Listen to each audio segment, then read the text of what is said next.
என் இனிய தமிழ் மக்களே, உங்கள் பாசத்திற்குரிய பாரதி ராஜா.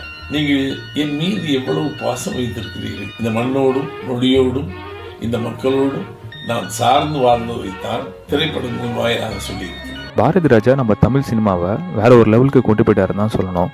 ஸோ தமிழ் ஆடியன்ஸுக்கு ஒரு டிஃப்ரெண்ட் டைப்ஸ் ஆஃப் மூவி கொண்டு வந்தார். ஸோ முக்கியமாக சொல்லணும்னா சோஷியல் இஷ்யூஸை பற்றி, so caste and religion. So அது மட்டும் இல்லை, ஏகப்பட்ட பேர் தமிழ் சினிமாவுக்கு இன்ட்ரடியூஸ் பண்ணியிருக்காரு. அப்படி பாரதி ராஜா இன்ட்ரடியூஸ் பண்ணி தமிழ் சினிமாவை ஒரு கலக்கலக்கின ஒரு 4 ஹீரோனி யார் யாருன்னு இந்த வீடியோவில் நம்ம பார்க்கலாம்.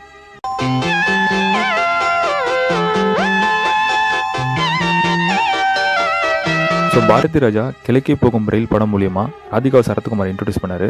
ஸோ 1978 வந்த இந்த படம் தேட்டரில் மட்டுமே ஒரு வருஷம் மேலே ஓடி இருக்கு. பட்டறையில வேலை அதிகம், நீ இருடின்னு நான் ஓடி வந்துட்டேன். எதுக்கெடுத்தாலும் சோம்பேறித்தானா? அக்கா மாட்டக்கல்லுல சத்தம் போட்டுட்டு இருந்தா, போய் பாரு. அலைகள் ஓய்வதில்லை.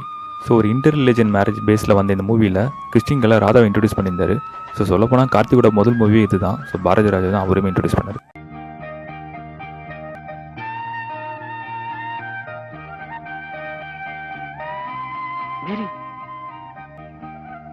ஸோ பாரதி ராஜாவோட இன்னொரு டெரிஃபிக் ஹீரோயின் ரேவதி.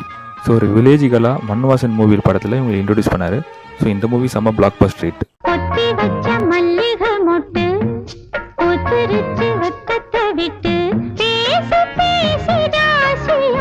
ஸோ இந்த இடத்துல நம்ம ஒரு விஷயம் பேசியே ஆகணும். ஸோ இப்போ சொன்ன ஹீரோயின் பேர் எல்லாமே ஆரில் ஸ்டார்ட் ஆகுது. ஸோ பாரதி ராஜாவுக்கு இந்த ஆறு மேலே ஒரு நிறைய ஈர்ப்பு இருக்கு போல. ஏன்னா ரேவதியோட ஒரிஜினல் நேம் ஆஷா குட்டி நாயர், ராதாவோட ஒரிஜினல் நேம் வந்து உதயா சந்திரிகா. ஸோ இந்த லிஸ்ட்டில் லாஸ்ட்டாக ஸ்ரீதேவி. ஸோ பாரதி ராஜாவோட டெபிட் கிளாசிக் மூவியான 16 வயது நீர் படத்தில் வந்து ஸ்ரீதேவி வந்து ஒரு ஸ்கூல் பண்ண ஆக்ட் பண்ணியிருந்தாங்க. ஸோ அந்த படத்தில் இவங்க பண்ண மைல் கேரக்டர் இன்னைக்கு வரைக்குமே பேசப்படுது. இல்ல குஞ்சு பொரிச்சு அது குட்டி போட்டு அப்புறம் வந்து அது என்ன